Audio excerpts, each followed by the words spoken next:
As diplomatic efforts between the U.S. and Iran play out, intelligence suggests that Iranian nationals are trying to get into the country with the help from the Mexican cartels. So Mexican cartels are teaming up with America's enemies to flood our country with dangerous individuals. And while the idea of state-sponsored actors sneaking across our border is incredibly frightening, things get even worse when you realize ICE is taking down very sophisticated smuggling networks, which seem to be incredibly common in sanctuary cities for some reason. And there is a heightened state of alert over concerns of sleeper cells here at home. And this comes as the feds make an arrest at a Los Angeles area house. They say it's an Iranian human smuggling hub that repeatedly harbors illegal migrants linked to terrorism.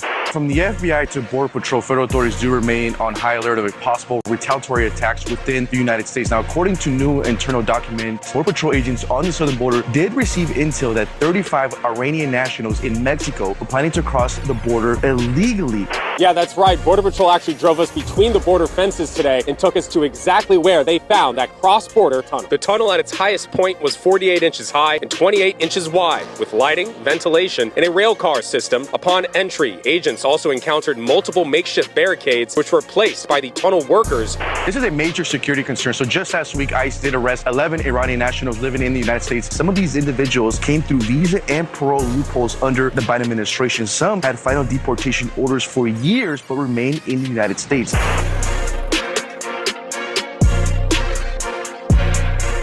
So the idea that everyone crossing the US border just wants to live the American dream continues to be proven false. But what nobody's talking about is the networks empowering these dangerous individuals are the exact same ones that have been around for decades, as they are the work of Mexican cartels and smugglers who up until 2025 had a $13 billion per year business, sneaking the wrong people into our country for obnoxious fees, sometimes in the tens of thousands of dollars, where once inside they transport these folks through networks of smuggling hubs, which could be in your very backyard, especially if you live in a sanctuary city, as these places make great hiding spots for folks who are not supposed to be here. And since the start of this year, we've seen massive smuggling operations run by foreign nationals taken down, sometimes during the wee hours of the morning, but also in broad daylight, with those doing the smuggling and those they're bringing in both being taken into custody after having traveled here secretly from the farthest corners of the globe. And that brings us to the real issue no progressive open borders advocate wants to discuss. America's got enemies in addition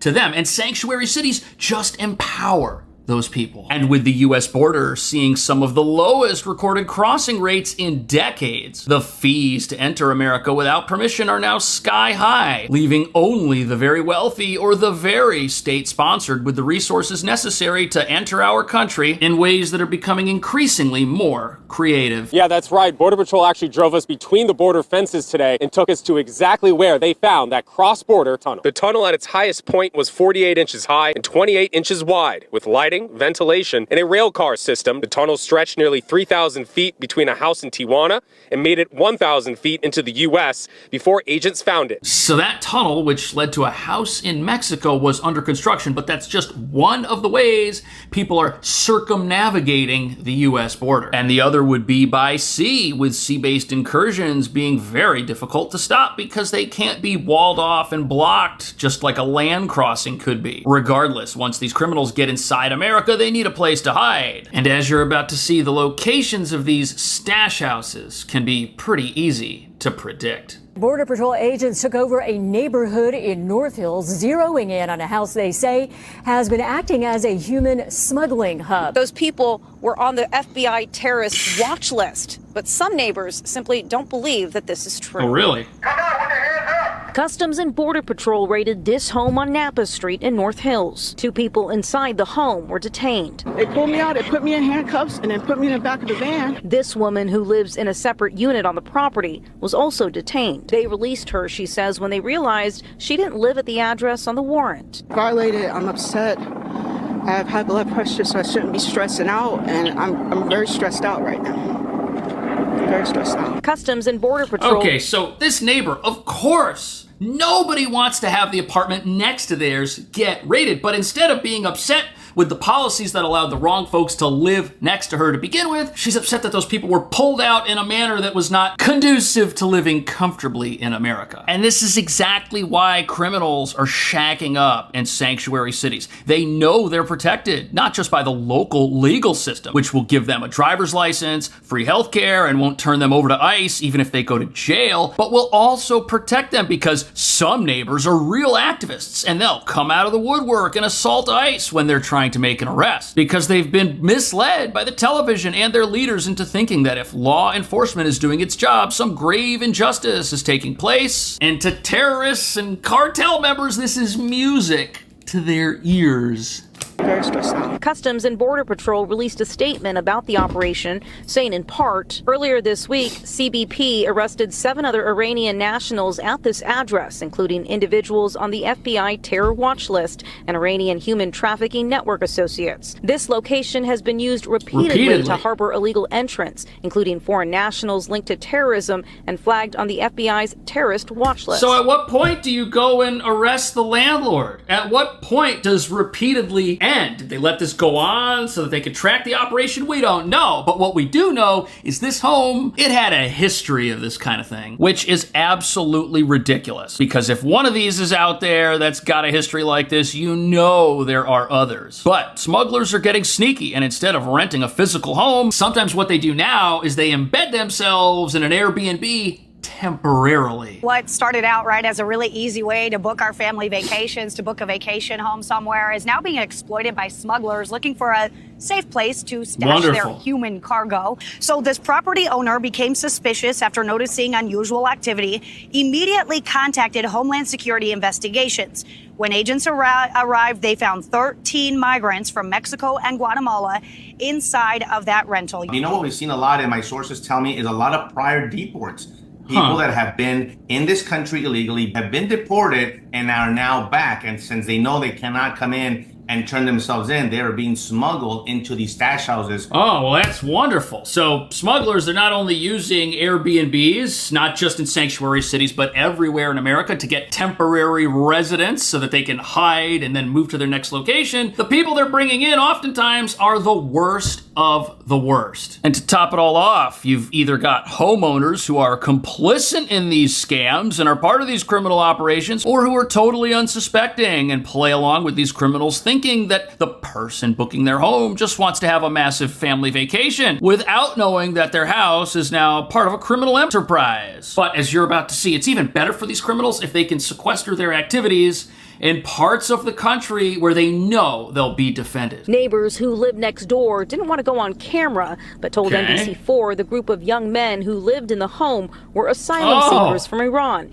and don't believe they are a threat. People come here to seek a better life, right? And we all have that right. Roxana Arguelles heard of the raid and immediately drove to the neighborhood to distribute informational flyers. She believes the people taken don't pose a threat, but are just more victims, she says, of this administration's deportation operation. So why would she believe that? The only thing she's looking at are 5 soldiers bringing this person in handcuffs out of their home after they were parked in front of the street in a military vehicle. How can she look at that and say these people are obviously innocent or guilty? She doesn't know anything. But what we do know is that you wouldn't have a military operation in a residential neighborhood for no reason. On top of that, what this woman probably doesn't know is that this home was a known smuggling ring destination. However, what better advertisement could you possibly make to let the enemies of our country know California is wide open for business? We've moved past the point of defending illegal immigrants from Mexico, and now we're defending foreign terrorists from who knows where. All because the president running the country right now isn't who some of these people voted for, and since he's in charge, all of these radicals believe people in handcuffs on their way to the back of a military vehicle should walk free. But let's be real, terror threats living in someone's backyard, that's horrible. And most Americans would be totally supportive of law enforcement if they came knocking and then removed the wrong people who never should have been here. Most of us would be very happy about that. Absolutely, Dana. These are 2 individuals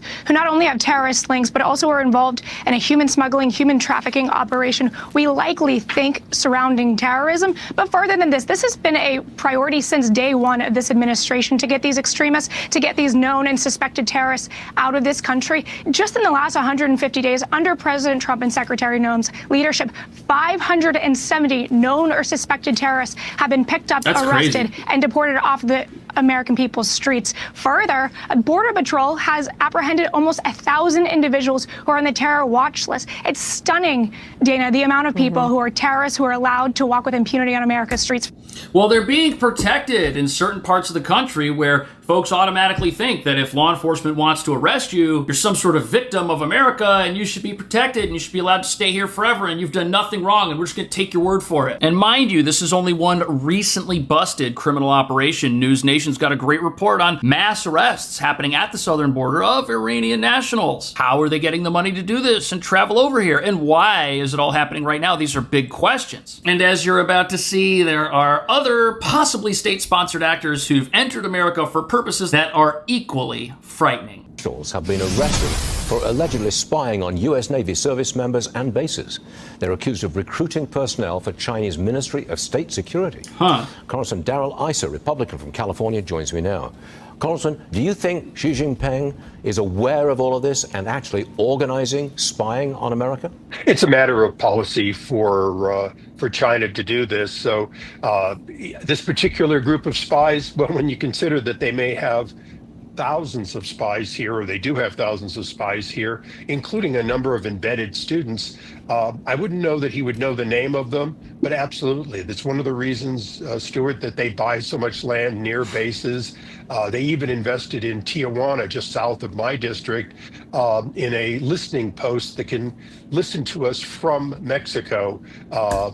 That is incredibly frightening. But it makes sense if you are in an economic worldwide conflict with America, which is a soft conflict like China is. It would make sense to have your assets around the country and also inside of it if possible. And the operation we're hearing about in this report is just one of many. In fact, a recent smuggling bust in Florida saw many individuals from China getting arrested in mass raids. And the odd thing about this is the smugglers driving these U-Haul vans, which were rented, they didn't speak English. They were fluent in Spanish. And in the back of the vans, they were transporting dozens of people who'd been dropped off on the shores of Florida and were then supposed to make their way into the country. Collecting political, military, and technological secrets.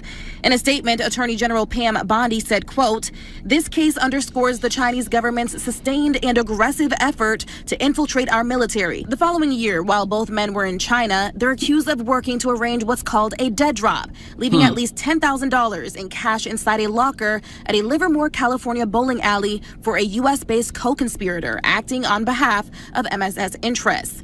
The operation involved several U.S.-based individuals, including a woman identified by investigators as Chen's wife, who was caught on surveillance footage placing the backpack in the locker. The DOJ also alleges the suspects gathered intelligence on U.S. service members and...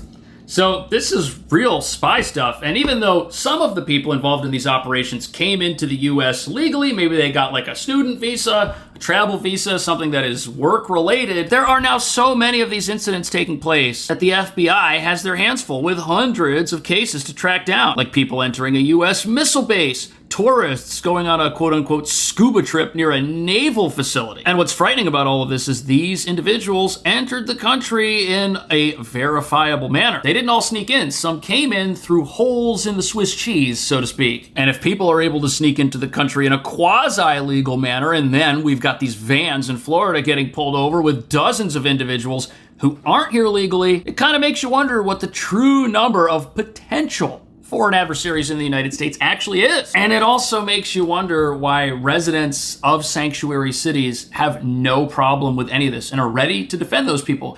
Is it because they dislike America that much? Do they believe the whole idea of a foreign threat on U.S. soil is a myth? Is that what these folks are thinking? Let me know. Thank you so much for watching. I'll see you in the next video.